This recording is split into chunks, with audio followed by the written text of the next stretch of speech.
Müşterilerimiz hoş gördük sizleri. Biraz Sovxuzda Yaman Oban yanında 4 otaqlı evimiz çıxıb satışa. Evimiz tam magistral yola çok bir yaxın yerdədir. Qonaq otağıdır gördüğünüz kimi geniş. Evimiz 4 otaq, hatta birində artıblar, eliblər 5 otaq. Bu sanitar sağımız yerdə.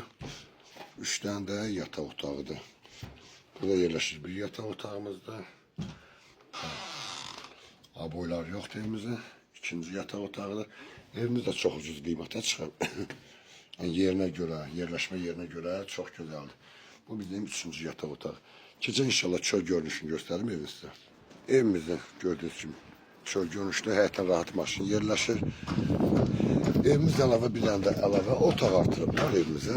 Yəni istəsəz, o da bu evin arxasında keçidi var. Bax belə. Evimizin qiyməti 66 mindən çıxıb, Allah xeyrini versin.